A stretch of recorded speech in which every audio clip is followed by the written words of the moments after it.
저는 박미정입니다. 올해 60이죠. 남편을 떠나보낸 지 벌써 7년이 흘렀습니다. 그때가 생각나네요. 장례식장에서 돌아온 첫날 밤, 텅 빈 집에 혼자 앉아있던 기분이 마치 세상에서 저 혼자 남겨진 것 같았어요. 친구들은 괜찮다고 시간이 지나면 나아질 거라고 했지만 그 말이 위로가 되지 않았습니다. 미용실 일을 그만둔 건 5년 전이었어요. 손목이 아프기도 했고 무엇보다 사람들과 이야기하는 게 힘들어졌거든요. 다들 저를 불쌍하게 보는 눈빛이 싫었습니다. 그래서 집에만 있었죠. 하루 종일 텔레비전만 보면서. 그러다 작년부터 문화센터에서 공예 강좌를 시작했어요. 손재주가 좋다고 소문이 나서 수강생들이 많이 찾아주었습니다. 그래도 여전히 집에 돌아가면 혼자였어요. 저녁을 혼자 먹고 텔레비전을 혼자 보고 잠자리에도 혼자 드는 일상이 반복됐죠. 그런데 지난달 어느 화요일이었나요? 평소보다 일찍 강의실에 도착했는데 복도에서 낯선 남자분을 봤어요.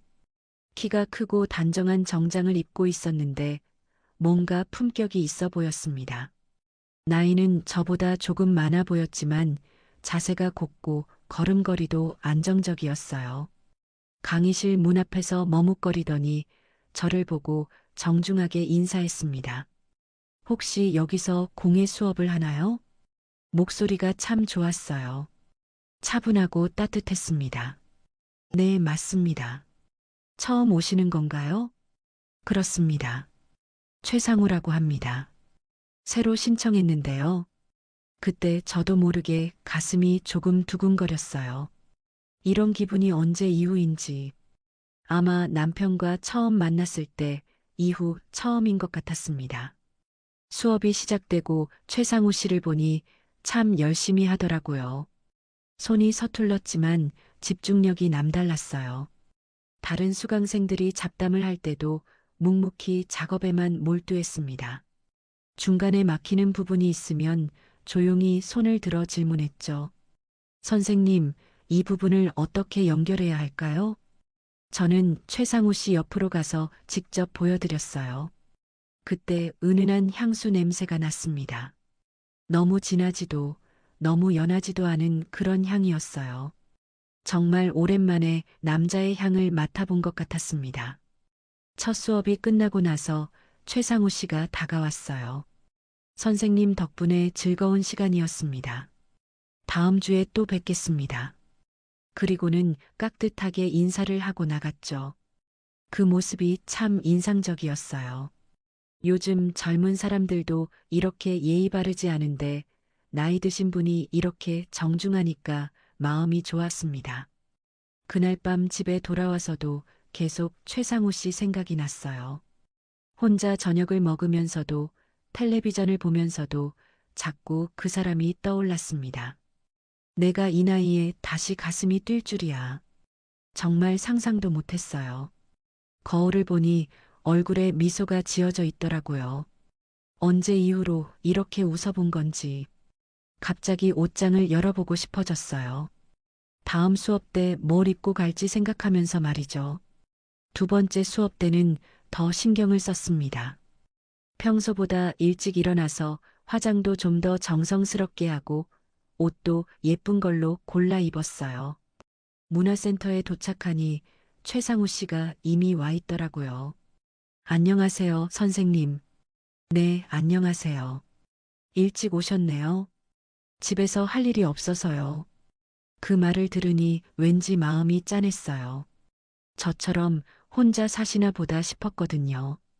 그래서 용기를 내서 물어봤습니다. 혹시 혼자 사세요? 네, 아내를 잃고 혼자 지낸 지 좀 됐습니다. 아, 저와 같은 처지구나. 그때부터 최상우 씨가 더 가깝게 느껴졌어요. 같은 아픔을 겪은 사람끼리만 알 수 있는 그런 연대감 같은 것이 생겼습니다. 그때까지만 해도 저는 몰랐습니다. 이 작은 설렘이 제 인생을 완전히 바꿔놓을 거라는 걸요. 아니, 거의 끝내버릴 뻔했다는 걸요. 그 다음 주부터 최상우 씨의 작은 배려들이 시작됐어요. 수업이 끝나면 항상 제가 정리하는 걸 도와주었고 자연스럽게 함께 문화센터를 나섰습니다. 선생님, 집이 어디신가요? 제가 차로 데려다 드릴게요. 처음에는 괜찮다고 했어요. 버스 정류장이 가깝다면서요. 하지만 최상우 씨는 고집했습니다. 이 시간에 버스 기다리면 힘드시잖아요. 저도 딱히 갈 곳이 없어서요. 그렇게 시작된 드라이브가 일주일, 한 달로 이어졌어요. 차 안에서 나누는 대화가 참 좋았습니다. 최상우 씨는 의료재단에서 일한다고 했는데 이야기를 들어보니 꽤 큰 곳의 이사장이더라고요. 대단하시네요. 그런 큰 병원을 운영하시다니. 운영이라기보다는 그냥 이름만 올려둔 거예요. 이제는 후배들이 다 알아서 하니까 저는 할 일이 없어졌죠. 겸손한 모습이 더욱 매력적으로 보였어요. 돈이 많아도 자랑하지 않고 지위가 높아도 거만하지 않았습니다.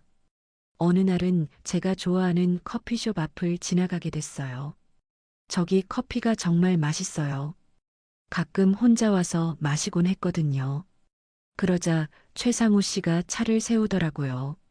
그럼 들어가서 마실까요? 저도 커피 한 잔 하고 싶었어요.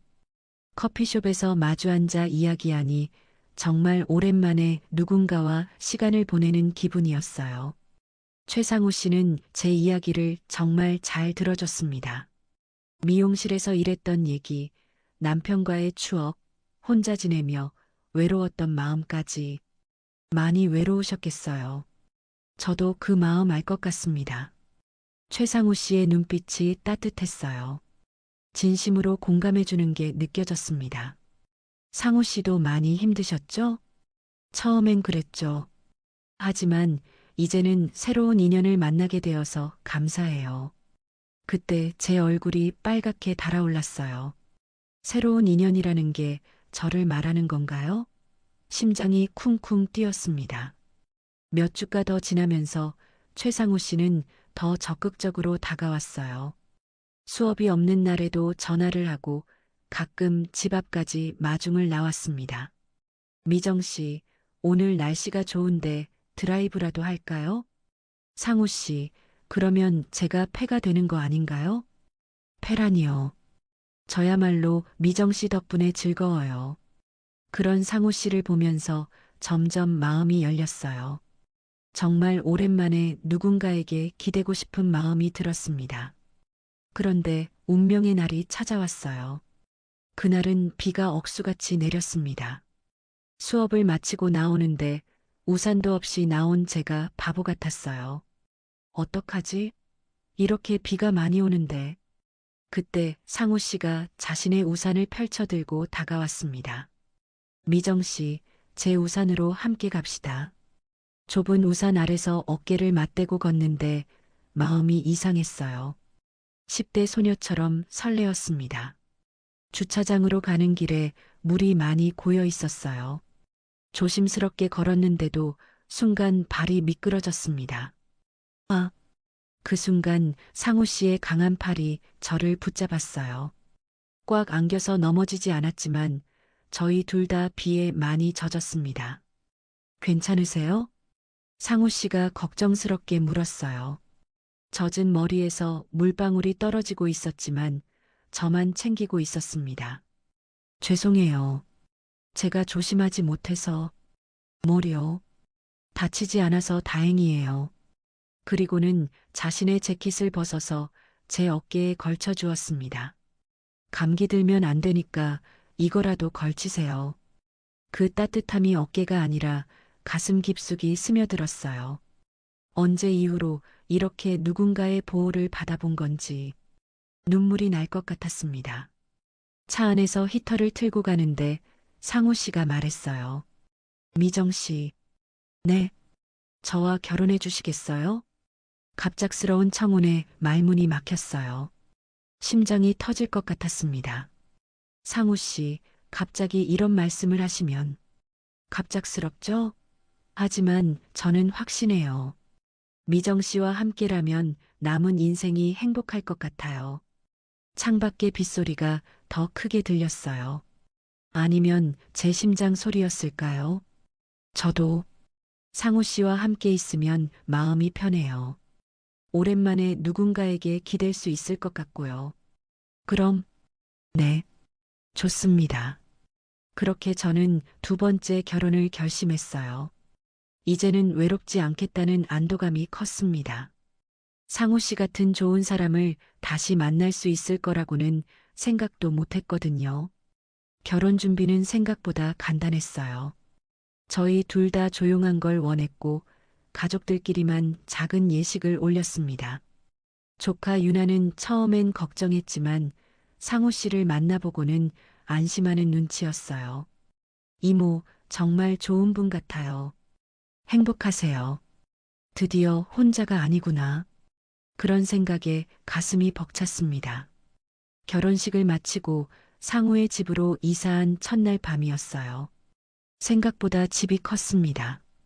2층짜리 단독주택에 넓은 정원까지 있어서 좀 부담스러울 정도였죠. 미정아, 이제 우리 집이야. 편하게 지내. 상우가 다정하게 말했지만 왠지 어색했어요. 아직 새 환경에 적응이 안 된 탓일 거라고 생각했습니다. 첫 일주일은 정말 행복했어요. 상우는 아침마다 커피를 내려주고 저녁에는 함께 산책을 했습니다. 오랜만에 누군가와 함께하는 일상이 따뜻했어요. 그런데 일주일이 지나고 나서 상우가 이상한 제안을 했어요. 미정아, 우리 매일 밤 명상을 해보자. 명상이요? 응. 마음을 다스려야 진짜 행복해질 수 있어. 내가 오랫동안 연구한 방법이 있거든. 상우는 거실 한쪽에 있는 조그만 방으로 저를 안내했어요.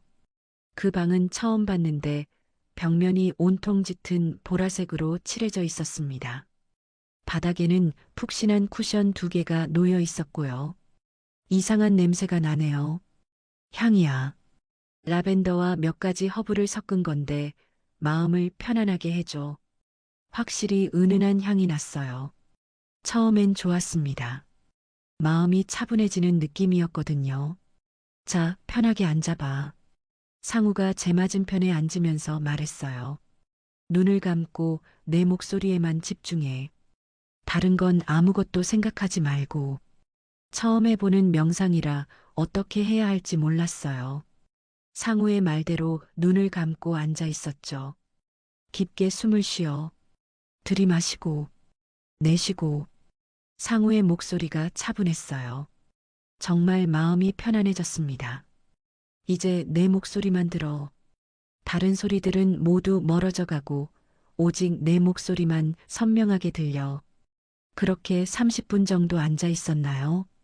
끝나고 나니 정말 개운했어요. 어때? 마음이 편해지지? 네, 신기해요. 정말 마음이 차분해졌어요. 그렇지? 매일 하면 더 좋아질 거야. 그 다음 날부터 매일 밤 명상 시간이 시작됐어요. 처음 일주일은 정말 좋았습니다. 잠도 잘 오고 하루 종일 마음이 평온했어요. 그런데 둘째 주부터 뭔가 이상했어요. 명상을 하고 나면 머리가 조금 멍해지는 거예요. 마치 술을 조금 마신 것처럼 흐릿한 느낌이었습니다. 당신, 제가 이상한가요? 요즘 자꾸 깜빡깜빡해요. 그래, 뭘, 어제 뭘 했는지 잘 기억이 안 나고, 명상하고 나면 머리가 멍해져요. 상우는 웃으면서 대답했어요. 그게 정상이야. 마음이 깊이 이완되고 있다는 증거거든. 정말요? 당연하지. 내가 의료 전문가인데 걱정 마. 상우의 말을 듣고 안심했어요. 전문가가 괜찮다고 하니까 믿어야겠다고 생각했죠. 하지만 시간이 갈수록 더 이상해졌어요. 명상 중에 상우의 목소리는 점점 더 선명하게 들리는데 다른 소리들은 완전히 사라지는 거예요. 밖에서 자동차 소리가 나도 안 들리고 시계 소리도 들리지 않았습니다. 그리고 명상이 끝나고 나면 항상 같은 현상이 일어났어요.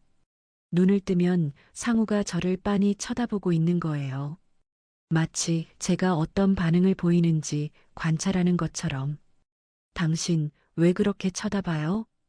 미정이가 너무 예뻐서. 상우는 항상 그렇게 대답했어요. 하지만 그 눈빛이 사랑스럽다기보다는 뭔가 분석적이었습니다. 한 달이 지나니 더 심각해졌어요. 낮에도 멍한 시간이 늘어났고 집중력도 떨어졌습니다. 책을 읽어도 내용이 머리에 들어오지 않았어요. 당신, 저 정말 이상해요. 이런 증상이 정상인 건가요? 그때 상우의 표정이 순간 굳어졌다가 다시 웃었어요. 미정아, 너무 걱정하지 마. 이건 명상의 깊은 단계로 들어가고 있다는 신호야. 깊은 단계요? 응. 마음이 완전히 정화되고 있는 거지. 조금 더 참고 계속해보자. 그 말을 듣고도 뭔가 찜찜했어요. 하지만 상우를 믿고 싶었습니다. 남편이 저를 해칠 리는 없으니까요. 어느 날은 명상 중에 이상한 경험을 했어요. 상우의 목소리가 머릿속에서 울려 퍼지는 거예요. 미정은 나를 완전히 신뢰한다. 미정은 나 없이는 아무것도 할 수 없다. 깜짝 놀라서 눈을 떴는데 상우는 그냥 평범하게 앉아 있었어요. 왜 그래? 아무것도 아니에요. 제가 환청을 들었나 싶어서 말하지 못했습니다. 그런데 그 다음 날부터 정말 이상한 일들이 일어나기 시작했어요. 상우 없이는 뭘 해도 불안해지는 거예요. 혼자 장을 보러 나가려고 하면 어지럽고 친구에게 전화를 걸려고 하면 머리가 아팠습니다. 이상하게 머리가 멍해져요. 결국 참지 못하고 상우에게 솔직하게 말했어요. 그때 상우가 지은 미소가 아직도 잊히지 않아요. 다정해 보이지만 뭔가 차가운 그런 미소였습니다. 그게 효과예요. 효과라뇨? 마음이 완전히 정화되고 있다는 뜻이야. 곧 완벽한 평온을 얻게 될 거예요. 그 순간 등골이 서늘했어요. 뭔가 잘못됐다는 직감이 들었지만 동시에 상우 없이는 아무것도 할 수 없다는 생각도 들었습니다. 도대체 제게 무슨 일이 일어나고 있는 걸까요? 명상을 시작한 지 한 달 반 정도 지났을 때부터 상우의 태도가 미묘하게 바뀌기 시작했어요.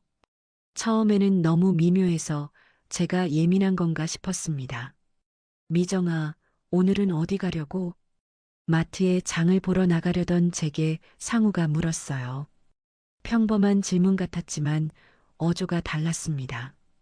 허락을 구하라는 듯한 톤이었어요. 마트에 가서 장을 좀 보려고요. 내일 내가 같이 갈까? 무거운 것도 있을 텐데. 괜찮아요. 그냥 간단한 것만 사올게요. 그래도 요즘 밖이 위험하잖아. 혼자 다니지 말고 나랑 같이 다니자. 위험하다니 무슨 소린지 이해가 안 갔어요. 이 동네는 아주 안전한 곳인데 말이죠. 하지만 남편이 걱정해주는 마음이라고 생각했습니다. 그 다음 주부터는 아예 대놓고 제지했어요. 미정아, 오늘 명상 효과가 특히 좋았어. 밖에 나가면 그 효과가 깨질 수 있으니까 집에 있자. 그냥 잠깐만 나갔다 올게요. 안 돼. 지금은 중요한 시기거든. 명상의 깊은 단계에 들어가고 있는데 방해받으면 안 돼. 상우의 목소리에 강압적인 느낌이 들었어요. 하지만 거부할 용기가 나지 않았습니다. 명상 때문인지 점점 의지력이 약해지고 있었거든요. 며칠 후에는 더 노골적으로 나왔어요. 미정아, 휴대폰 좀 줘봐. 왜요? 보안 프로그램을 설치해 줄게. 요즘 해킹이 많다며. 제 휴대폰을 가져간 상우는 뭔가 만지작거리더니 새로운 폰을 내밀었어요. 이걸로 바꿨어. 보안이 훨씬 좋은 거야. 제 폰도 괜찮은데요. 이게 더 좋아. 내가 의료재단에서 쓰는 거랑 같은 건데 보안 수준이 다르거든. 새 휴대폰은 확실히 비싸 보였어요. 하지만 뭔가 이상했습니다. 앱들도 낯설고 사용법도 복잡했어요. 일주일 정도 지나서 오랜만에 친구 순이에게 전화를 걸어보고 싶었어요. 너무 오래 연락을 안 했더라고요. 전화번호를 눌렀는데 이상한 소리만 나고 연결이 안 됐어요. 여보세요? 순이야? 아무 대답이 없었어요. 신호음조차 제대로 들리지 않았습니다. 다시 걸어봐도 마찬가지였어요. 다른 친구들 번호로도 걸어봤지만 모두 같았습니다. 연결이 안 되거나 잡음만 들렸어요. 상우야, 전화가 이상해. 아무도 연결이 안 돼. 거실에서 신문을 보던 상우가 고개를 들더니 웃었어요. 하지만 그 웃음이 차갑게 느껴졌습니다. 이 집은 전파가 잘 안 터져요. 그럼 밖에 나가서 전화해야겠네요. 굳이? 누구한테 전화할 일이 있어? 친구들이랑 안부 인사라도 해야죠. 요즘 명상에 집중해야 할 시기인데 밖에 나가면 잡념이 생길 수 있어. 또 그 말이었어요. 명상, 집중, 잡념. 상우는 항상 이런 말로 제가 밖으로 나가는 걸 막았습니다. 그날 밤 잠자리에 들기 전에 화장실에 갔는데 복도에서 이상한 빛을 봤어요. 작은 LED 불빛이 깜빡거리고 있었습니다. 처음에는 전자제품의 대기 표시등인 줄 알았어요. 하지만 자세히 보니 벽에 붙어 있는 작은 기계였습니다. 이게 뭐지? 호기심에 가까이 가서 보니 안테나 같은 것이 달려 있었어요. 그리고 작은 표시창에는 영어로 뭔가 써 있었습니다. SIGNALBLOCKING ACTIVE. 영어를 잘 모르지만 이 정도는 알 수 있었어요. 신호를 차단한다는 뜻이잖아요. 갑자기 온몸에 소름이 돋았어요. 전파가 안 터지는 게 집 구조 때문이 아니라 이 기계 때문이었던 거예요.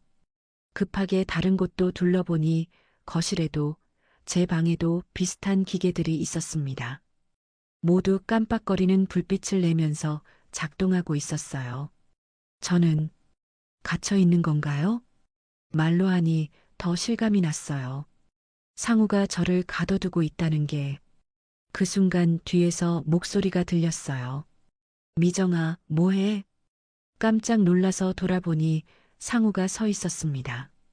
언제부터 거기 있었는지 모르겠어요. 아, 그냥 화장실 갔다가 방으로 들어가자. 늦었어. 상우의 목소리가 평소보다 차가웠어요. 제가 뭔가 발견한 걸 눈치챈 걸까요? 침실로 돌아가면서 머릿속이 복잡했어요. 통신 차단 장치, 외출 제한, 휴대폰 교체. 이 모든 게 우연이 아니었구나. 당신, 저 혹시 뭘? 아니에요. 아무것도 아니에요. 차마 물어볼 용기가 나지 않았어요. 만약 제 짐작이 맞다면 상우에게 들켰을 때 어떤 일이 일어날지 무서웠습니다. 그날 밤 잠을 제대로 이루지 못했어요. 상우는 평상시처럼 자고 있었지만 저는 온갖 생각에 잠이 오지 않았습니다. 정말 저는 갇힌 걸까요? 사랑한다던 남편이 저를 감금하고 있는 걸까요? 아침에 일어나니 상우가 아침 식사를 준비하고 있었어요. 잘 잤어? 네. 오늘 날씨가 좋네. 정원에서 차라도 마실까? 언제나처럼 다정한 목소리였어요. 하지만 이제는 그 다정함이 가면 같이 느껴졌습니다. 정원으로 나가면서 담장을 유심히 봤어요. 높은 담장 위에는 가시철사까지 있었습니다. 예전에는 방범용이라고 생각했는데 이제 보니 탈출 방지용 같았어요. 미정아, 뭘 그렇게 봐? 아, 담장이 높네요. 보안상 어쩔 수 없지. 요즘 세상이 어떤데? 상우의 대답이 어딘지 석연치 않았어요. 보안이라는 핑계로 저를 가두고 있는 건 아닐까요? 그때부터 저는 확신했어요. 이 집은 제가 사는 곳이 아니라 갇혀 있는 곳이라는 걸. 그리고 상우는 제가 사랑한 남편이 아니라 저를 가둔 사람이라는 걸요. 통신 차단 장치를 발견한 지 일주일 정도 지났을 때였어요. 갑자기 상우가 말했습니다. 미정아, 오늘 조카가 온다고 했지? 유나가 오늘 올 예정이었어요. 오랜만에 안부를 묻겠다며 연락했거든요. 사실 저는 유나를 만나고 싶으면서도 불안했어요. 혹시 제 이상한 모습을 눈치챌까 봐서요. 네, 오후에 온다고 했어요. 그럼 명상실은 잠시 치워두자. 오해받을 수 있잖아. 상우가 서둘러 명상실의 이상한 기계들을 다른 곳으로 옮기는 모습을 봤어요. 왜 숨기려고 하는 걸까요? 정말 명상 도구라면 숨길 이유가 없는데 말이죠. 오후 3시경 유나가 도착했어요. 오랜만에 보는 조카의 모습에 반가웠지만 동시에 걱정도 됐습니다. 이모, 어떻게 지내세요? 잘 지내지. 유나는? 저는 그럭저럭요. 근데 이모, 좀 야위신 것 같은데 괜찮으세요? 유나의 날카로운 눈빛이 저를 훑어봤어요. 기자 본능인지 뭔가 이상함을 감지하는 것 같았습니다. 상우도 나와서 인사했어요. 안녕하세요, 유나 씨.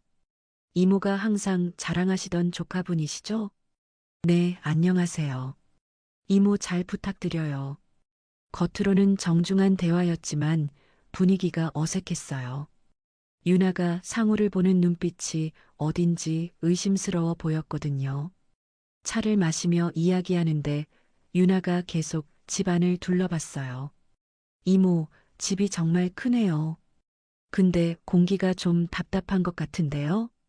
그래, 저는 잘 모르겠는데 뭔가 냄새도 이상하고 향 같은 건 피우세요? 그때 상우가 끼어들었어요. 아, 그건 천연 방향제예요. 몸에 좋은 허브 성분이 들어있거든요. 유나가 상우를 빤히 쳐다봤어요. 뭔가 의심스럽다는 표정이었습니다. 화장실 좀 사용해도 될까요?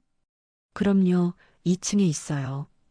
유나가 2층으로 올라간 사이 상우가 저에게 속삭였어요. 조카가 좀 예민한 것 같네. 괜찮겠어? 왜요? 뭐가 문제인데요? 아니야, 그냥. 10분 정도 후 유나가 내려왔어요. 표정이 전보다 더 심각해 보였습니다. 이모, 저 일찍 가볼게요. 회사에 일이 있어서. 벌써? 저녁이라도 먹고 가지. 다음에요. 이모, 몸 조심하세요. 유나가 가면서 제 손을 꽉 잡더니 작은 목소리로 말했어요. 이모, 혹시 이상한 일 있으면 꼭 연락하세요. 그리고는 제 손에 뭔가 작은 걸 쥐어줬어요. 종이 쪽지였습니다. 유나가 간 후 상우의 기분이 좋지 않아 보였어요. 조카가 좀 이상하네. 뭔가 의심하는 눈치던데. 그런가요? 저는 잘 모르겠는데. 앞으로는 사람들 부르지 말자. 명상에 방해가 될 수 있어. 그날 밤 몰래 유나가 준 쪽지를 펼쳐봤어요. 이모, 집에 이상한 기계들이 있어요. 조사해 볼게요. 며칠 후 연락드릴게요. 가슴이 두근거렸어요. 유나도 뭔가 이상함을 느꼈구나. 3일이 지난 후였어요. 상우가 병원에 간 사이 택배가 왔습니다. 유나 이름으로 보낸 거였어요. 안에는 편지와 서류가 들어 있었습니다. 이모, 집안 공기를 몰래 채취해서 분석해 봤어요. 결과가 충격적입니다. 특수 주파수와 향 성분이 뇌의 집중력과 기억력을 약화시키는 성분이 검출됐어요. 이건 세뇌에 쓰이는 기법입니다. 당장 그 집에서 나오세요. 손이 떨렸어요.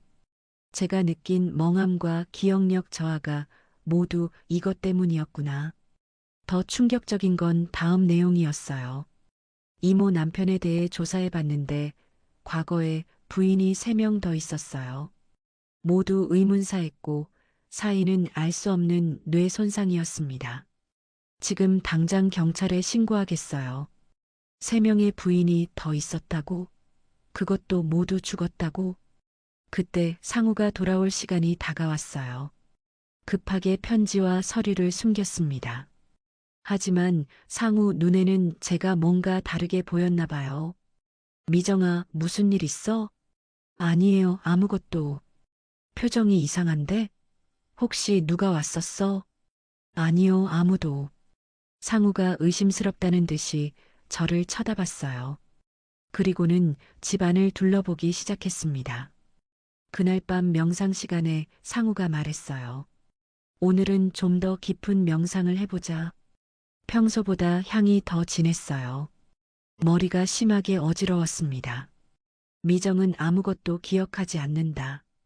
미정은 오직 나만 믿는다. 상우의 목소리가 머릿속에 울려 퍼졌어요.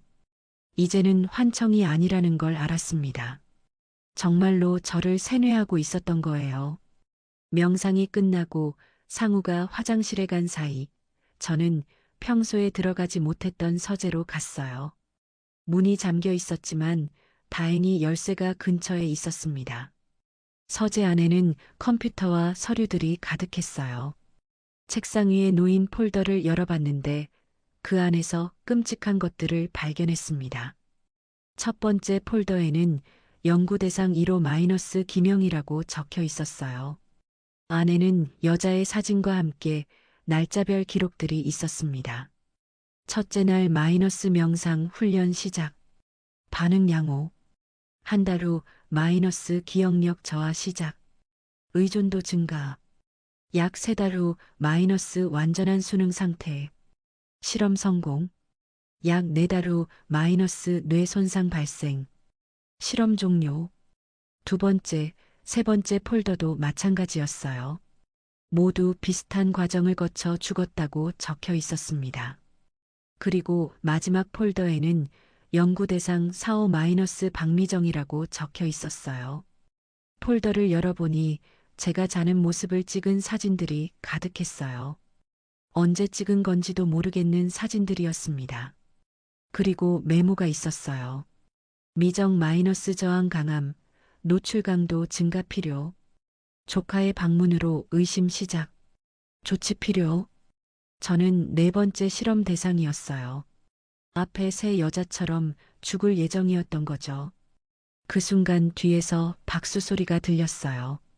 훌륭해요, 미정 씨. 돌아보니 상우가 서 있었습니다. 하지만 평소의 다정한 모습은 온데간데 없고 차가운 눈빛으로 저를 보고 있었어요. 상우가 서재 문 앞에 서서 박수를 치는 모습을 보는 순간 온몸이 얼어붙었어요.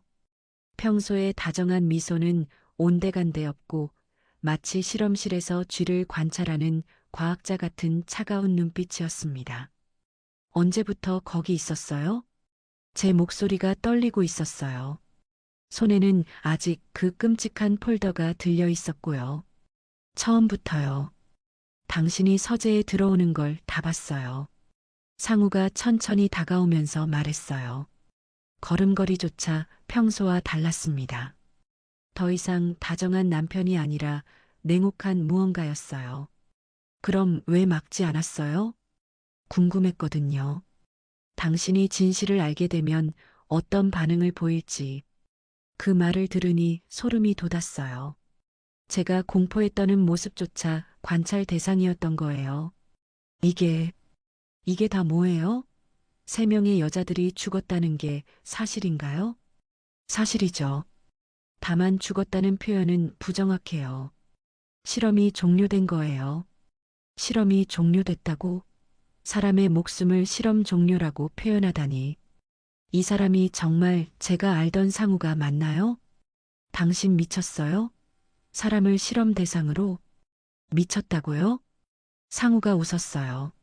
하지만 그 웃음소리가 너무 무서웠습니다. 전혀요. 저는 그 어느 때보다 정신이 맑아요. 오히려 당신들이 미쳤죠. 사랑이라는 감정에 휘둘려서 이성을 잃고 살아가니까. 사랑이라는 감정? 그래요. 저는 처음부터 당신을 사랑한 적이 없어요. 그 말이 가슴에 비수처럼 꽂혔어요. 사랑한 적이 없다고? 그럼 지금까지 뭐였어요? 결혼도, 다정한 말들도 모두 거짓이었다는 거예요? 연기였죠. 꽤 훌륭한 연기였다고 생각해요.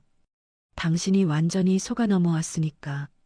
상우가 책상에 기대면서 태연하게 말했어요. 마치 날씨 이야기하듯 자연스럽게. 왜, 왜 이런 짓을 해요? 호기심이죠. 인간이 특정한 자극에 노출됐을 때 어떤 반응을 보이는지, 정신이 어떻게 무너져가는지, 언제까지 버틸 수 있는지. 제 머릿속이 하얘졌어요. 호기심 때문에 사람을 죽였다고? 의료재단 이사장이면서 이런 짓을? 의료재단 이사장이라는 지위가 이런 연구를 하기에 완벽하거든요. 자금도 장비도 은폐할 수 있는 권력도 있으니까. 상우의 목소리에서 자랑스러움이 묻어났어요. 정말 이 사람은 미쳤구나 싶었습니다. 첫 번째 피험자는 김영희였어요. 50대 과부 외로움에 지쳐있던 완벽한 표본이었죠. 두 번째는 이선희, 세 번째는 박수진. 모두 같은 조건의 여성들이었어요. 상우가 폴더를 넘기면서 설명했어요. 마치 연구 발표를 하는 것처럼. 처음에는 세뇌 기법이 미숙해서 시간이 오래 걸렸어요. 하지만 점점 발전했죠. 당신은 네 번째니까 훨씬 효율적으로 진행할 수 있었어요. 효율적으로 명상이라는 명목으로 특수 주파수에 노출시키고 향을 통해 뇌 기능을 서서히 마비시키죠. 동시에 심리적 의존도를 높여서 저 없이는 아무것도 할 수 없게 만들어요. 제가 겪었던 모든 증상들이 설명됐어요. 머리가 멍해지고 기억력이 떨어지고 상우 없이는 불안해지던 모든 것들이. 그리고 마지막 단계에서는 뇌에 돌이킬 수 없는 손상을 입혀서 완전한 식물인간으로 만들어요. 그러면 실험이 성공적으로 끝나는 거죠. 그게, 그게 사람 할 짓이에요? 사람이요? 상우가 고개를 갸웃했어요. 저는 사람을 연구하는 사람이에요. 사람과 실험 대상은 다르죠. 그때 깨달았어요. 이 사람은 정말로 저를 사람으로 보지 않고 있다는 걸. 그저 관찰하고 조작할 수 있는 대상으로만 봤던 거예요. 당신들은 모두 똑같았어요. 외로움에 굶주려 있어서 작은 친절에도 쉽게 넘어가죠. 그리고 사랑받고 있다고 착각하면서 모든 걸 포기해요. 상우의 말이 칼처럼 파고들었어요. 특히 당신은 흥미로운 케이스였어요. 다른 피험자들보다 저항이 강했거든요. 그래서 노출 강도를 높여야 했죠. 저항이 강했다고요? 네. 보통은 한 달 정도면 완전히 순응하는데 당신은 두 달이 넘어도 의심하더라고요. 그래서 통신 차단 장치까지 설치해야 했어요. 제가 버틴 게 아니라 실험이 예상대로 안 됐다는 거였어요. 그것조차 상우에게는 흥미로운 연구 주제였던 거죠.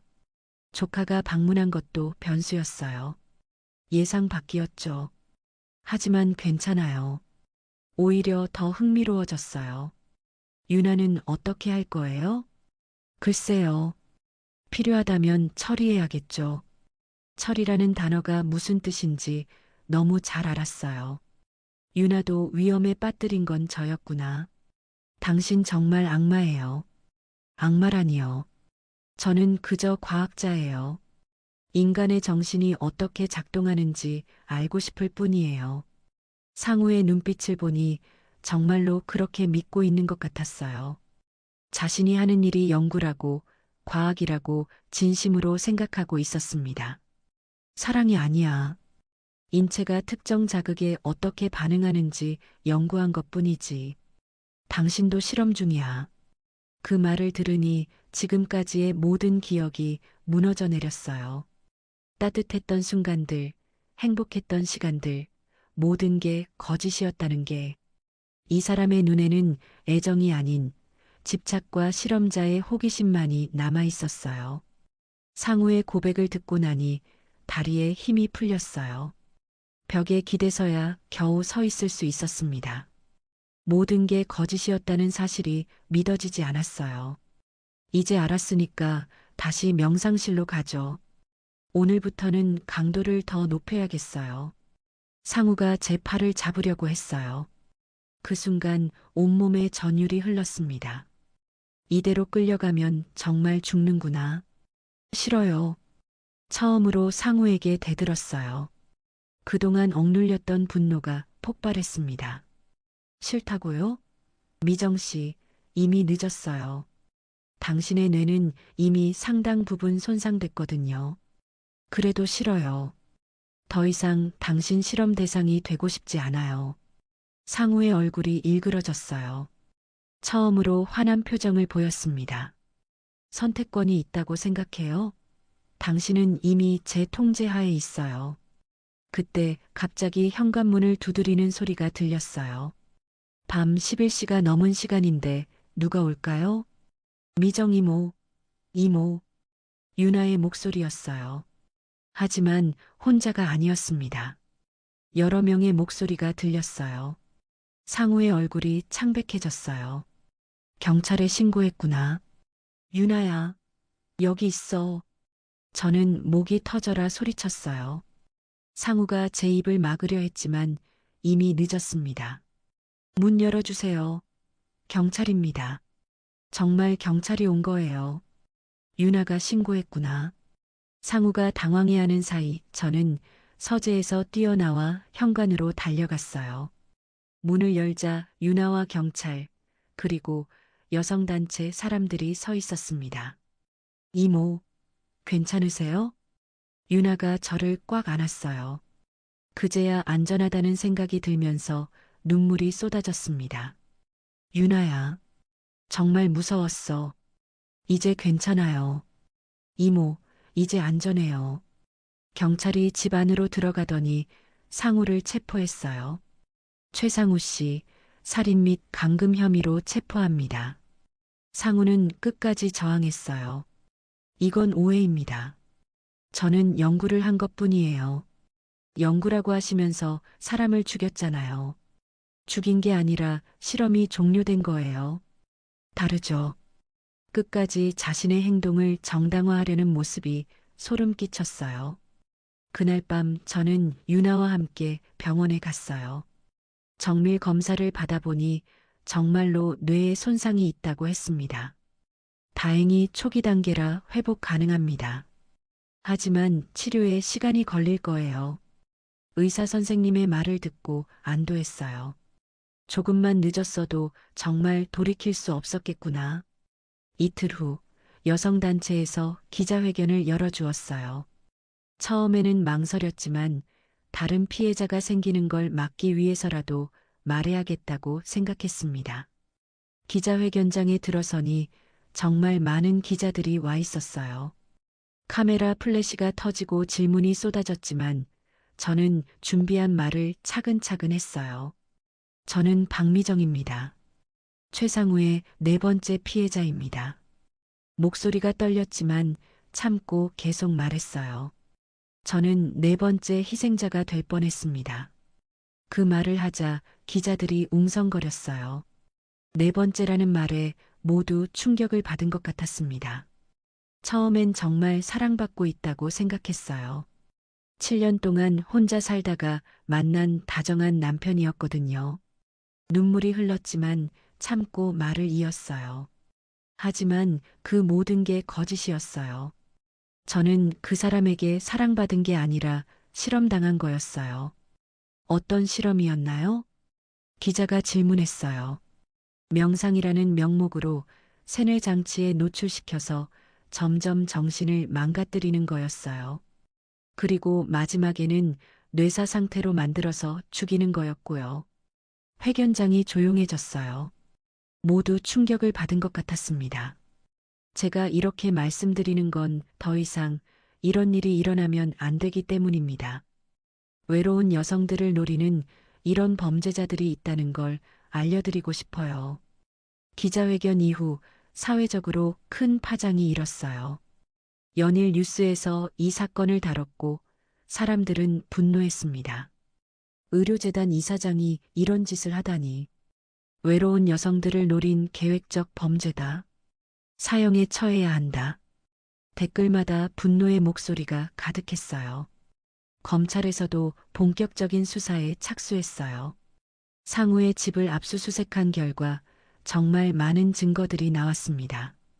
세뇌에 사용된 특수 주파수 발생 장치, 뇌 기능을 마비시키는 화학 성분들, 그리고 가장 결정적으로 과거 3명 피해자들의 실험 과정을 기록한 상세한 자료들까지 이렇게 체계적으로 기록을 남긴 건 처음 봅니다. 완전히 계획적인 연쇄살인이었어요. 검사님이 말씀해 주었어요. 상우는 구속된 후에도 끝까지 자신의 행동을 영구라고 주장했어요. 하지만 아무도 그의 말을 믿지 않았습니다. 재판이 시작되고 저도 증인으로 출석했어요. 상우를 다시 보는 순간 온몸이 떨렸지만 용기를 내서 증언했습니다. 피고는 저를 사랑한 게 아니라 실험했습니다. 제가 고통받는 모습을 관찰하면서 즐거워했어요. 상우는 제 증언을 듣는 내내 무표정했어요. 마지막까지 반성하지 않는 모습이었습니다. 결국 상우는 살인죄와 강금죄 등으로 무기징역을 선고받았어요. 사형이 아니라서 아쉬웠지만 그래도 더 이상 다른 피해자는 없을 거라는 안도감이 컸습니다. 재판이 끝나고 나오는데 많은 사람들이 박수를 쳐주었어요. 용감했습니다. 덕분에 많은 여성들이 경각심을 갖게 됐어요. 그 말들을 들으니 고생한 보람이 있다는 생각이 들었어요. 재판이 끝나고 6개월이 지났을 때였어요. 의사 선생님이 좋은 소식을 전해주었습니다. 많이 좋아지셨네요. 뇌 손상 부분도 상당히 회복됐고 인지 기능도 거의 정상 수준으로 돌아왔어요. 정말 기쁜 소식이었어요. 처음엔 완전히 회복될 수 있을지 확신이 없었거든요. 명상이라는 이름으로 당한 세뇌의 후유증이 얼마나 갈지 몰랐으니까요. 하지만 무엇보다 큰 변화는 제 마음이었어요. 예전처럼 외로움에 무너지지 않았습니다. 혼자 있어도 괜찮았고 누군가에게 의존하고 싶은 마음도 사라졌어요. 이모, 정말 달라지셨어요. 유나가 놀라워하며 말했어요. 뭐가? 예전에는 항상 불안해하시고 외로워하셨는데 지금은 혼자서도 당당하세요. 그 말을 들으니 정말 그런 것 같았어요. 상우를 만나기 전에 제가 얼마나 외로움에 굶주려 있었는지 이제야 깨달았습니다. 국가에서 피해 보상금을 지급해 주었어요. 상당한 금액이었는데 저는 그 돈을 모두 혼자 쓸 생각이 없었습니다. 절반은 여성 피해자 쉼터에 기부하려고 해요. 유나에게 말했더니 놀라워했어요. 이모, 그 돈 이모가 받을 자격이 있는 거예요. 받을 자격이 있다고 해서 다 가져야 하는 건 아니잖아. 저보다 더 힘든 사람들이 많아.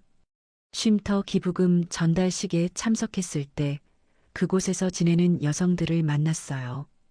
가정폭력, 스토킹, 각종 범죄의 피해자들이었습니다. 언니 텔레비전에서 봤어요. 정말 용감하세요. 젊은 여성이 제 손을 잡으며 말했어요. 용감한 게 아니라 운이 좋았을 뿐이야. 조카가 도와줘서 그래도 기자회견에서 말씀하시는 모습 보고 힘을 얻었어요. 저도 용기를 내서 신고할 수 있었거든요. 그 말을 듣고 가슴이 뭉클했어요. 제 이야기가 누군가에게 힘이 됐다는 게 신기했습니다. 남은 보상금으로는 작은 공방을 차렸어요. 예전처럼 문화센터에서 강의하는 것보다는 제 공간에서 자유롭게 사람들과 만나고 싶었거든요. 미정 공방이라는 간판을 달고 문을 열었어요. 처음엔 사람들이 올까 걱정했는데 생각보다 많은 분들이 찾아주었습니다. 그런데 공방에 오는 분들 중에는 공예를 배우러 온 게 아닌 사람들도 있었어요. 선생님, 저 혹시 상담 좀 해주실 수 있나요? 40대 여성분이 조심스럽게 물어보았어요. 상담이요? 남편이 요즘 이상해서요. 핸드폰도 못 만지게 하고 친구들 만나는 것도 싫어해요. 그 이야기를 듣고 가슴이 철렁했어요. 제가 겪었던 초기 증상과 비슷했거든요. 더 자세히 얘기해 보세요. 그분의 이야기를 들어보니 정말 위험한 상황이었어요. 남편이 점점 통제를 강화하고 있었고 외부와의 연락을 차단하려 하고 있었습니다. 지금 당장 전문기관에 상담받으러 가세요. 그리고 믿을 만한 가족이나 친구들에게 도움을 요청하세요. 그런데 남편이 화낼까봐 무서워요. 화내는 게 정상이 아니에요. 진짜 사랑하는 사람이라면 당신이 누구를 만나든 무슨 일을 하든 존중해야 해요. 그분이 제 말을 듣고 결국 여성의 전화에 상담을 신청했어요. 며칠 후 연락이 와서 남편과 별거를 시작했다고 했습니다. 그런 일이 몇 번 더 있었어요. 제 이야기를 듣고 찾아온 분들이 자신의 상황을 털어놓고 도움을 요청하는 경우가요. 선생님 덕분에 용기를 낼 수 있었어요. 선생님 이야기를 듣고 제 상황이 이상하다는 걸 깨달았어요. 그런 말을 들을 때마다 보람을 느꼈어요. 제가 겪은 고통이 헛되지 않았다는 생각이 들었습니다. 유나는 이런 제 모습을 보고 신기해했어요. 이모, 완전히 새 사람이 된 것 같아요. 그런가? 예전에는 누군가 기대고 싶어 하셨는데 지금은 오히려 다른 사람들이 이모한테 기대고 있어요. 정말 그런 것 같았어요.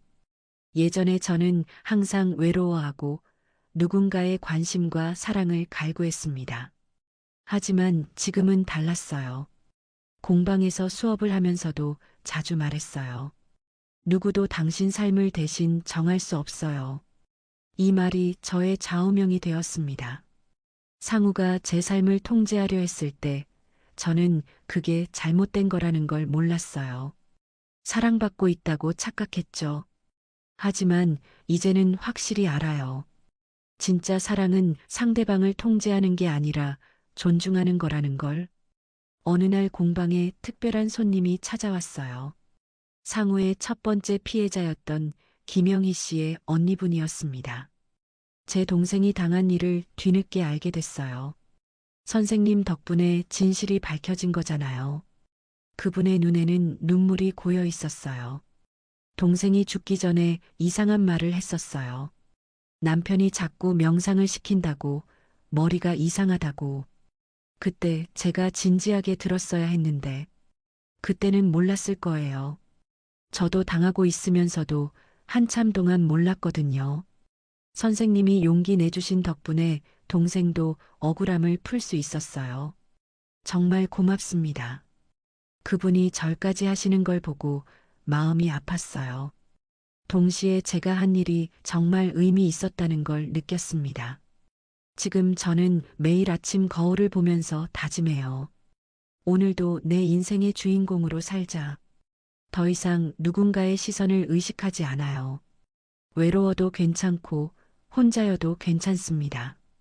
제가 제 삶의 주인이니까요. 공방에는 매일 새로운 사람들이 찾아와요. 어떤 이는 공예를 배우러, 어떤 이는 이야기를 나누러. 그 모든 만남이 소중해요. 선생님, 제가 꼭 말하고 싶었던 게 있어요. 뭔가요?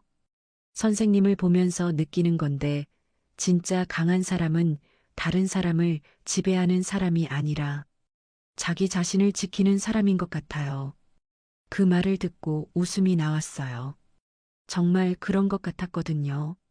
상우는 저를 통제하면서 자신이 강하다고 착각했겠지만 진짜 강한 건 저였어요. 그 지옥 같은 상황에서 벗어날 수 있었으니까요. 이제 저는 누군가에게 용기를 주는 삶의 주인공이 되었습니다.